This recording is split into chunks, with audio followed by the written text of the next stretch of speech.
Si crees que hoy voy a hablar de Obi-Wan derrotado por Darth Vader, estás muy equivocado.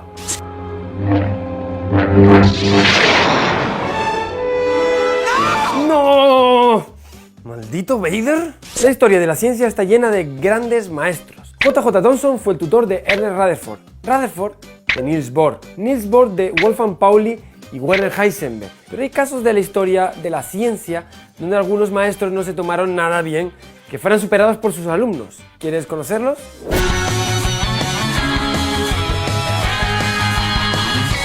Hola amigos, este vídeo está patrocinado por la Universitat Politécnica de Valencia, la UPV.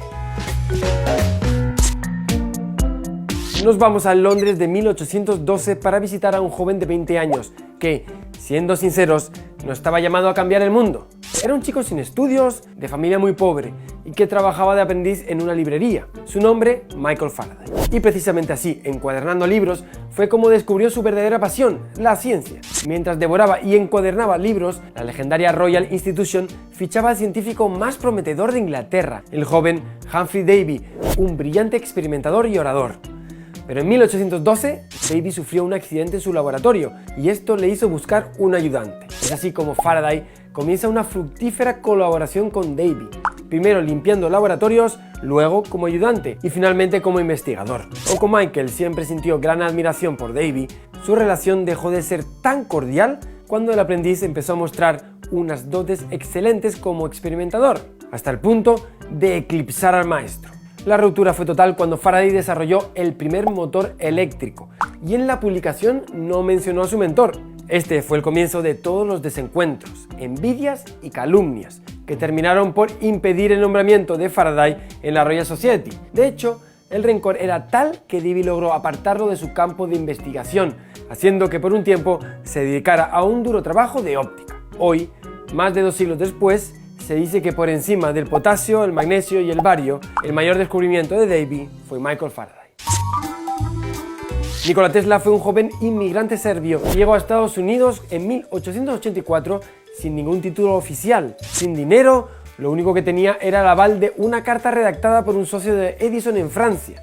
El texto decía así: conozco a 2 grandes hombres, uno es usted, el otro el portador de esta carta.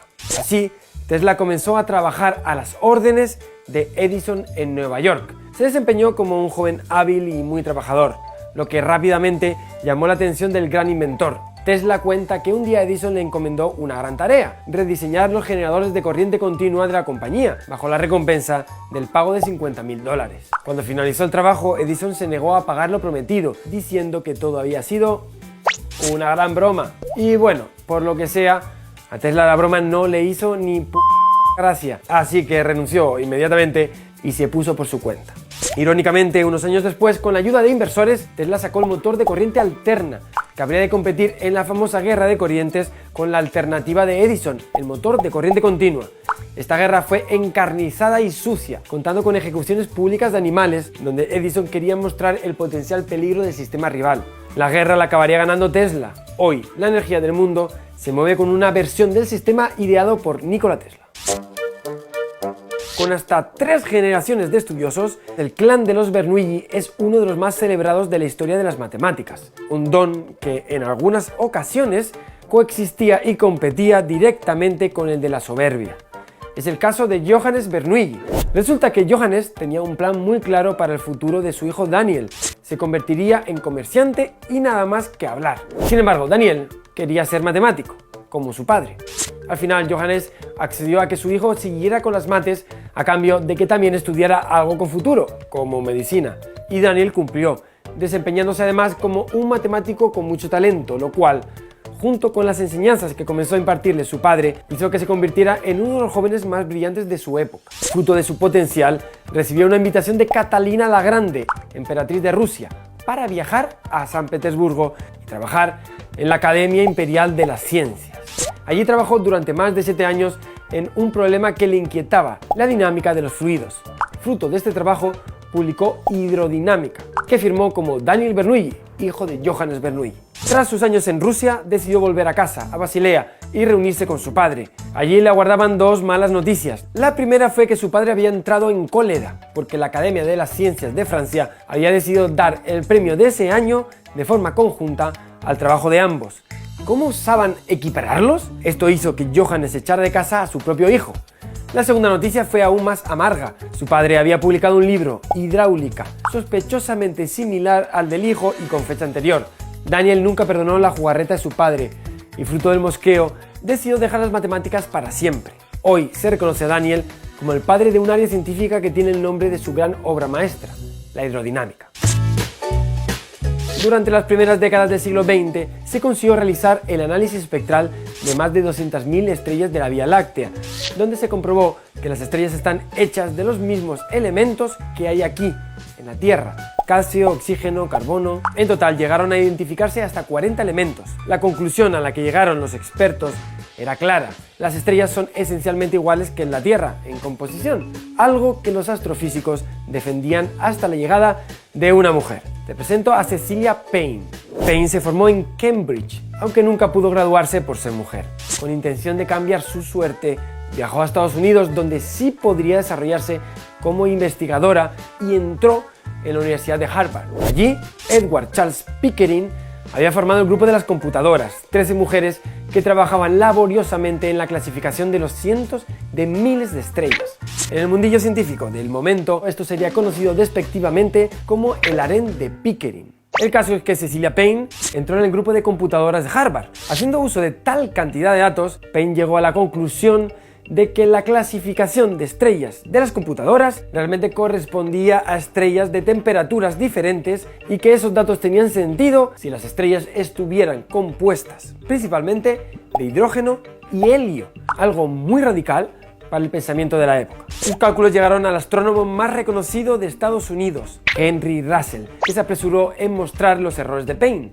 Para Russell, esa tesis no debía ser publicada y Payne, reconociendo su desventaja, decidió añadir unas palabras a su texto, admitiendo que seguramente sus conclusiones eran erróneas. 4 años más tarde, Russell se dio cuenta de su error. Pues sí, los cálculos de Payne eran correctos. Las estrellas son bolas de hidrógeno y helio. En la actualidad, la tesis de Payne es considerada como la tesis más brillante de la historia de la astronomía, y sus estudios dieron comienzo a la astronomía moderna. ¡Zas! En toda la boca.